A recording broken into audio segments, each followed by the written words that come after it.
Hello everyone. So today we will see all about hormones, their roles and their functions. Right? So hormones are basically secreted from different glands in our human body. Now there are many important roles of it. They regulates different organs and our body. So first we will see what exactly hormone is, its definition, right? Then we will see four major hormones, uh, which is adrenaline, thyroid, and testosterone, and then estrogen, right? These are main hormones which functions in our body, along with some examples also, so you can understand how it functions. And hormones are chemical molecules that are released into the bloodstream by glands, which affects the activity of cells and tissues in our body, right? Hormones are released into the bloodstream by different glands. So today we will see four important hormones, that is adrenaline, which is produced by adrenal gland, thyroxine, which is produced by thyroid gland, testosterone. Both these are released from sexual glands. One is from male, that is testosterone, and estrogen is produced from female sex glands, that is estrogen hormone, right?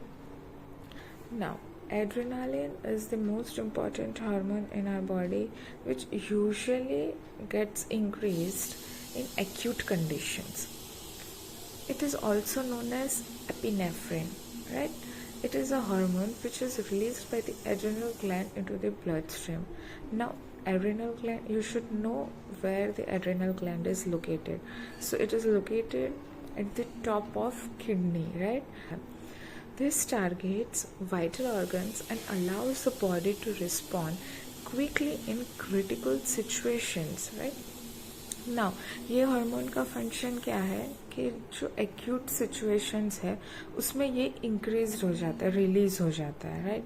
For example, अगर हम vehicle चला रहे हैं और सामने से कोई vehicle आ रहा है तो ये एक एक्यूट कंडीशन होगी, उसमें हम फाइट कर सकते हैं या फ्लाइट कर सकते हैं, राइट?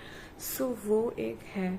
फिर अगर कोई डॉग आ रहा है और आप डॉग के सामने जा रहे हो तो वहाँ पे आप या तो डॉग से फाइट कर सकते हो या फिर वहाँ से भाग सकते हो. तो ये जो रिस्पॉन्स है एक्यूट कंडीशन का, वो एड्रेनालिन इंक्रीज होने के वजह से आता है. नाउ एड्रेनालिन अगर हाई होता है तब कैसे सिम्टम्स देखने मिलते हैं, और अगर लो होता है तब कैसे सिम्टम्स देखने मिलते हैं. तो बहुत इजी है. अगर हाई होगा तो हार्ट रेट इंक्रीज हो जाएगा, राइट? एक्यूट कंडीशंस में आप कैसे हो जाओगे? अगर कोई डॉग सामने आया है, आपको डर लगता है, तो हार्ट रेट इंक्रीज हो जाएगी, स्वेटिंग होगी, एंजाइटी होगी, आपकी एक अलर्टनेस बढ़ जाएगी, right? As part of body's fight और फ्लाइट रिस्पॉन्स में. और अगर लो है एड्रेनालिन, सो उसके अपोजिट सिम्टम्स हो गए. मीन्स के जो ब्लड प्रेशर है वो लो हो जाएगा, वीकनेस होगी, और जो रिस्पॉन्स में डिफ़िकल्टी आएगी, राइट? और फटीगनेस फील होगी, एक वीकनेस फील होगी आपको. Now second is thyroxine hormone. So it is very well known hormone, right? Basically hypothyroidism हमें मोस्टली देखने मिलता है, उसमें ये हार्मोन्स होते हैं. So thyroxine is a hormone which is produced by the thyroid gland. Now it controls the metabolic rate of the body, which is the rate at which the body converts food and oxygen into energy, right? So जो metabolic rate है, अगर slow metabolism है, सो digestion proper नहीं होगा, फटिकनेस होगी, और उसकी वजह से वेट गेन होगा. तो ये मोस्टली जो हाइपोथायरॉयडिज्म में है वैसे सिम्टम्स हो गए. और जब मेटाबॉलिक रेट हाई है, मीन्स इजी डाइजेशन हो रहा है, जो फूड इनटेक है वो प्रॉपरली मेटाबोलाइज्ड हो रहा है, सो उसमें वेट गेन नहीं होगा. जो वेट है वो लूज होता जाएगा. तो वो हाइपरथायरॉयडिज्म में मोस्टली होता है, राइट? सो यही मेन डिफरेंस है कि थायरॉयड ग्लैंड का जो फंक्शन है वो बेसिकली मेटाबॉलिक रेट को लेकर है. इसी वजह से उसके जो सिम्टम्स हो गए वो कैसे हो गए, मेटाबॉलिक रेट्स को लेके ही हो गए। तो अगर बॉडी में हाई थायरॉक्सिन ग्लैंड मतलब हाई थायरॉक्सिन हार्मोन है तो उसे हम बोलते हैं हाइपरथायरॉयडिज्म, और लो थायरॉक्सिन हार्मोन है तो वो होगा हाइपोथायरॉयडिज्म। नाउ अगर लो थायरॉक्सिन है तो उसकी वजह से फीडबैक मैकेनिज्म की वजह से क्या होगा कि जो बॉडी है वो TSH ज़्यादा प्रोड्यूस करेगी। तो हाइपोथायरॉयडिज्म में हाई TSH होता है और लो थायरॉक्सिन होता है, and in hyperthyroidism there is high thyroxine and low TSH। Now symptoms easy है। हाइपोथायरॉयडिज्म में मीन्स लो थायरॉक्सिन में मोस्टली वेट गेन होगा, फटीग होगा, कोल्ड इंटॉलरेंस होगा, ड्राई स्किन होगी, हेयर लॉस होगा, एंड हाइपरथायरॉयडिज्म में होगा weight loss, nervousness, heat intolerance, right, और rapid heart rate means palpitations वाले जो सिम्टम्स है वो सारे मोस्टली हो गए हाइपरथायरॉयडिज्म में। Now we will come to testosterone. So testosterone is a male sexual hormone, we can say. It is produced by the male sex glands, which is known as testes, right? Now it controls the developmental changes in males, such as deeper voice, then facial and pubic hair, and growth in muscle and bone strength. Right? Now testes are found inside the scrotum, that you should know, and its anatomy you should know. So testosterone का function क्या है, जो mail हम बोलते हैं ना secondary changes होता है जो मेल्स में, लाइक वॉइस को लेके, हेयर्स को लेके, वो सारे चेंजेस होता है मोस्टली टेस्टोस्टेरोन हार्मोन से। सो अगर टेस्टोस्टेरोन हार्मोन अगर हाई है बॉडी में या लो है तो उसका क्या सिम्टम्स होंगे ये हम आगे देखते हैं अभी, कि ज़्यादा टेस्टोस्टेरोन हार्मोन होने से क्या चीज़ें होती है और कम होने से क्या चीज़ें होती है। So first we can see that if testosterone is high in body, then it can cause many symptoms like acne, right?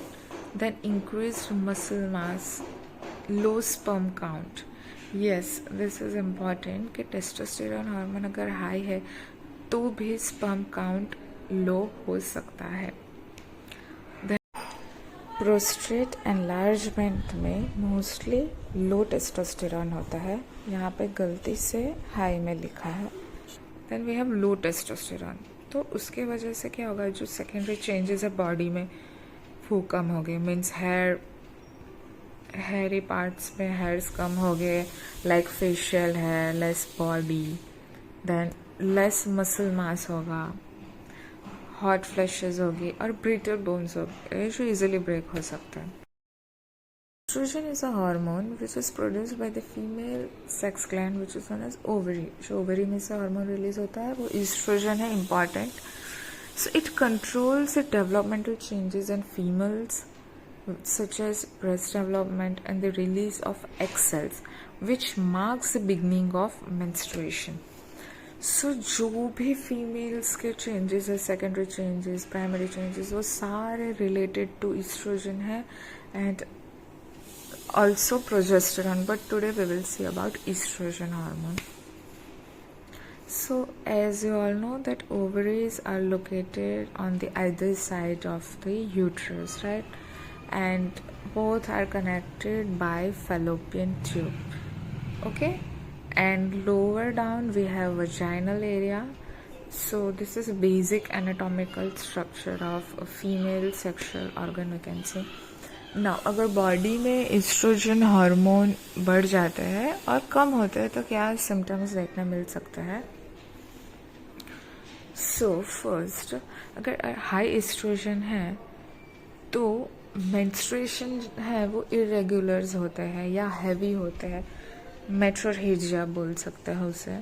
Then breast tenderness जो देखने मिलता है मोस्टली प्री मेंस्ट्रुअल सिंड्रोम में, जो बिफोर मेंसेस सो वो दोनों के वजह से हो सकता है, ईस्ट्रोजन एंड प्रोजेस्टेरॉन इम्बैलेंस के वजह से, किसी एक हार्मोन की वजह से नहीं होता है। सिर्फ लो ईस्ट्रोजन है बॉडी में तो उसमें क्या होता है कि जो मिस्ड होती है मेंस्ट्रुअल साइकिल्स, राइट, डिलेज बहुत रहती है जिनकी मेंसेस पीरियड्स, उनमें मोस्टली हम बोल सकते हैं ईस्ट्रोजन लो है, जिसके ब्लीडिंग्स प्रॉपर फ्लो में आ रही है या फिर बहुत हैवी मेंसेस होता है तो उसमें ईस्ट्रोजन ज़्यादा है। नाउ लो ईस्ट्रोजन की वजह से मूड स्विंग्स भी ज़्यादा हो गए, हॉट फ्लशेस और नाइट स्वेट्स, पर्सपिरेशन और ये सब होना कॉमन है if estrogen is low. Now, important part of our homeopathy. So, in homeopathy, we have medicines that are prepared from various sources, including the hormonal substance. These are known as sarcodes, right? Now, sarcodes are prepared from healthy animal or human tissues and secretions, including hormones and glands. Now, here are some homeopathy medicines which are made from hormonal sources. There are many others, but जो hormones हमने देखे उनमें से बात कर रही हूँ। तो first one is thyroidinum, then second is adrenalinum, similarly we have oophorinum, pancreatinum, cholesterinum. So ये सारे सार्कोड्स हैं, होम्योपैथी मेडिसिन है ये एक्चुअली में, जो वर्क करती है लॉ ऑफ सिमिलिया पे। जो भी होम्योपैथी के बेसिक प्रिंसिपल्स है वैसे ही हमें ये मेडिसिन चूज़ करनी होती है अकॉर्डिंग टू सिम्टम सिमिलैरिटी। सो जो थायरॉयडिनम है मोस्टली उनके कैसे सिम्टम्स है, और एड्रेनालिनम के बोरिक मटेरिया मेडिका है, क्लार्क है और बहुत मटेरिया मेडिका है जिनमें आप ये सारे मेडिसिन पढ़ सकते हो। उसमें डिटेल में दिया है about the peculiar characteristic symptoms, common symptoms and everything. So along with potencies also in boric. So you can go through that and thank you. I hope you like this.